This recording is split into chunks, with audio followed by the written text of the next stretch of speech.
workshop for the AMEC conference, and it was an interesting session to say the least. And what I want to talk about in this video are key strategies that you can get, that you can implement right now to get rid of all this parental distraction, because your parents come in your room and they mess up your home study flow. This video is gonna give you the solutions you need to get your parents off your back and get your studying back on track. So let's go, guys. But stop making excuses, stop whining, stop, right? Get at it. No excuses, just dominate.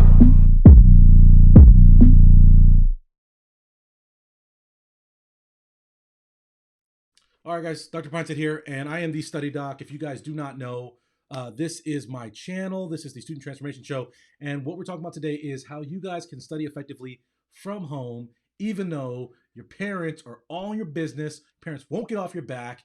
You can't focus in. We're gonna break it down. What up, y'all? Gary, Harpreet, Sharonjeet. I like saying that. Like Sharonjeet. I like saying that. Right, we're connected, Sharonjeet. I know what you need. Right? Yusuf, what up? All right, so you guys are social distancing right now. You guys are having to study from home. Maybe some of you guys like to study from home in general, but you are always kind of fighting the system. You like to be at home, you're comfortable, but it's problematic because your parents, because your kids, because whoever are distracting you. So I just want to talk about two very simple strategies that are going to knock this out. You guys ready? The first is you guys need to stop thinking everyone can read your mind. This happens in relationships. It happens in family dynamics, and it happens with your academics in the sense that if you guys need something, it's like my mentees, I always tell them, if you need something from me, you don't ask for me, how can you think I'm gonna know what you need? You gotta be able to ask. And so with your family, you've got to pull them in to the know. Because most of our parents, if your parents are like my parents, they didn't go to college. They don't know what that life's about. They don't know what you're going through. They don't know how hard OChem is. They don't know how hard, right, your biochemistry is. So you have to alert them to that. So what I always say is the first thing to do is once your parents become a detractor from your studying as opposed to adding to it, you got to let them know. Sit them down, say, hey parents, I want to talk to you about something amazing, very exciting. Come sit, I got great news. And when they come sit down, because they want to hear great news, of course, right? And they come sit down, you hit them upside the head. You say, boom, not good news. I want to let you know that you are detracting from my studies. Don't you love me? Don't you want me to go to graduate school? Don't you want me to go to medical school? Then you need to back off. And I'm not telling you to stay out of my life permanently, but I'm so stressed because you won't let me come study that I can't even enjoy the time we do spend together that is scheduled family fun time. So if you want me to be a more active participant in our family and to be there and to be more fun and to be more joyous and to not be stressed out and ultimately be successful, I need you to get off my back. And by bringing it to them this way and explaining to them in these terms, it's great because not only is it about you and not wanting to be around them, but you're saying, listen, not only are you hurting my studying, but the fact that you're hurting my studying is making me stress. So therefore, I can't even enjoy our family time together. It puts it into something that they care about, that they want to see, right? They want you to be talkative at dinner. They want to hear all about your life. So put it in terms they can understand and tell them, this is what I need from you. I need you to leave me alone during these set study hours. And this comes to my second point, which is that you guys, right? It's exactly the bait and switch. You guys know what I'm talking about, right? Because you can't tell your parents, right? You can't let them know that it's really about you. You gotta make them feel it's about them, right? Because who agrees with that? You guys know what I'm talking about, right? Your parents don't want you to scold them, so you got to make it kind of like a teachable moment. But the second point is as you tell them, hey, I need you guys to do this, make it easy for them to know when they shouldn't be getting at you. You do this by having set study hours. So many of you guys, you study maybe in the morning, maybe in the evening, maybe over here. I don't care which one you do, even though mornings are better. But what if you told your family, hey guys, I'm going to be studying every single day for these 4 hours. Outside of those 4 hours, it's fair game to call me, to talk to me, to come in my room, to knock my books on the floor. Whatever you want to do, it's fine. But I just need 4 hours of peace and quiet where you guys aren't bumping the music, where you guys aren't doing your TikToks in my study environment, right? You can put them on notice and say, hey, listen, I don't need the whole day. I need these 4 hours, these 2 hours for you guys to give me uninterrupted time. And if you can bring it to them that way, guys, it makes it much easier for them to say, okay, listen, that's fine. We love him. We want to be around him all the time, but we're going to give him those 4 hours and he'll feel better. Boom. Problem solved. So that, I know that's not like super complex and super difficult, but how simple is that? If you communicate effectively with your parents, and then you also make it even easier by saying, hey, these are my set hours. It's not jumping all over the place. You can't say you don't know what I'm studying. I'm studying at these times. Danny, what up? And then Sharon G says, what about coming from a culture that doesn't value education? They don't understand how much time I need. Then what you have to do is explain to them, because they don't care about the education. What do they care about, Sharon G? Right? Your family, what do they care about? Think about this. What does your family want from you? Even if it's a culture where they don't value education, what do they want? Think about this. KLKB, you said same thing as Sharon G. Well, what do your parents want from you if it's not education?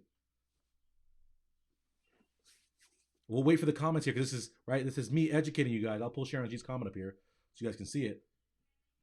What about coming from a culture that doesn't value education?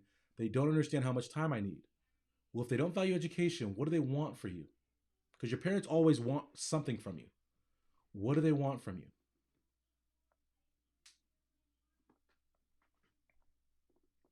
While we wait, if you guys are enjoying this video, take a second, like the video, take a second, comment, let me know you like this video. And Sharon G, don't have us waiting forever.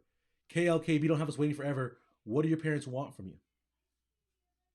Harpreet says success. They want you to grow up, to become a fully functional adult, even if that means having a family, right? They want a job. Thank you, Sharon G. You have to put things in terms that people understand. So if they want you to have a job because they value income, what you have to do is explain the economics to them. Hey guys, if I can get these classes done and I can get this degree, my annual earnings goes up by $40,000. Hey guys, if I can get into medical school, I'll be making, the average doctor makes over $180,000. Hey parents, what do you make with no education? Do you see the difference? This is what I'm trying to work to. And in order for me to get that end result, I've got to put this time in now. So every single time you guys distract me, all you're doing is making it harder, making it slower for me to get a job. All you're doing is holding down, suppressing my wages that you so badly want from me. So again, right, we can always approach an argument one way or another way, but we got to really bring it to them in ways that they understand it, in ways that relate to them. Omar Abdul Malik is here in the building. What up? Mike, what is going on? Mike, I feel like Mike is my private motivator. He sends me amazing emails every single week. Does that make sense? All right, this is what we have to think about. It's not about what you want. You have to frame it in what they want. And this is where the communication starts. And the other thing I'll say about this is I make it seem easy. You sit your parents down once and they stop distracting you. But we all know our parents. You tell them something once, they're not listening. So what you have to make a habit of is saying, you know what? I know I'm going to tell them this once. They're going to forget tomorrow. They're going to disregard tomorrow. Okay, then tomorrow, what I have to do? Have another sit down with them. And every day, you have a sit down with them. You have a sit down with them until they understand, no, I mean business about this. No, this really matters to me. Pay attention to this. And we get it through their head. And that's okay. They're old people, right? They're not as, nimble, as mobile and nimble as we are, right? You gotta give them time to adjust to it. Shirmaji, does that answer your question? Okay, makes perfect sense. Perfect. That's what we're talking about, right? We have to understand it's that simple. If your parents are a distraction at home, you have to help them not be a distraction. And you just getting mad, you just closing the door, you just putting your headphones on, that doesn't deal with the root of the issue, the root of the problem. The root of the problem is your parents don't understand your boundaries. So you have to make clear what your boundaries are. You have to put it in terms of that matter to them. And then you have to make it easy on them by having a set number of hours where those boundaries exist so they know between 10 and 12, don't come in here. Makes it simple for them, clean for them. Yes, everyone. The last thing I'll say kind of like as a bonus point is that if your parents can't get over the distraction thing, just because you can't go to the library or Starbucks doesn't mean you can't create an external learning environment. And you guys laugh, but I've been places before where I couldn't afford to go to certain places. The library might be closed, whatever the office hours are. I've studied in my car because it was quiet. I control the environment. I had birds twittering right outside my window, whatever. So if you have to, go to your car, pull down the street, literally park a block from your house and sit in your car, windows open, and get your studying done. Whatever you got to do. And if you guys want more, I have a ton more I can talk about for this. I have a new study webinar all about how to study from home effectively, how to deal with social distancing and everything that comes with studying at home. So please check the box below and check out that study webinar and get in there. And if you guys are ready to really ramp up your game, then get over to my website, studenttransformation.com, and check out one of my coaching programs, one of my studying programs to really help you guys out.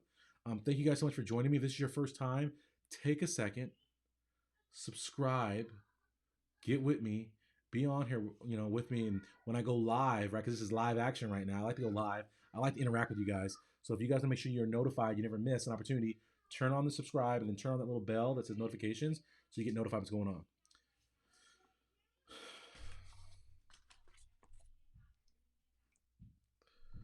All right, everybody. And Brant, I just saw your email. Thank you for double emailing me, Brant, because Brant, you sent me a huge life update, and I just saw it, and I'm so happy you actually. This is another thing, guys. So my student Brant, he took a little detour in his path to getting to medical school because he had to make sure his family was okay. And I know that I'm always pushing you guys to go for success and do all those kind of things, but we have to define what success means for us. And sometimes in life, things come up and we have our values tested. And for me, I can really relate to what Brant did, which is where he put his family before his own dreams. Sometimes you have a family member that needs you, and it is life and death, and it is life changing, and you got to be there for them. And maybe you have to put your dream on hold for a little bit of pause. But that's okay. It's okay to take that time and give to your family. So right now, while it's social distancing, yes, you should be doing what you need to do, right, to get your grades. But at the same time, honestly, it's funny because as a physician, I deal with a lot of death, right? People die. And never in the history of people dying in the hospital or being sick in the hospital has someone come in and be like, you know what, this is a great time for my relative to die. It's always, oh my gosh, this is so sad. Wish I had more time with them. So take this as a time while you're here in social distancing that you can spend more time with that family because you may never get it back. So take some time, hug your parents, show them some affection. Don't act like they're uncool. From a dad to you guys, right? From now I'm a father. My son just told me I'm not allowed to put him in a bed anymore, only mommy. And it hurt me. It cut me deep. So I can't imagine how it feels when my son would stop coming over every week. Like I probably want to see him every day. I'll be that dad showing up at the dorms. I don't know. I just mean for you guys, understand where your parents are coming from. They love you. They care about you. At the same time, if you have a family member who needs you, never be afraid to put your dream on hold. I mean, don't turn it off, but put your dream on hold and support your family members because your loved ones, that stuff matters, guys. Have a heart, care for people, care for each other. All right? Can I get out of here? Everyone, have a wonderful, wonderful, fantabulous, incredible day. How do we always end? No excuses, just dominate, guys. Thank you so much for joining me. See you guys next time.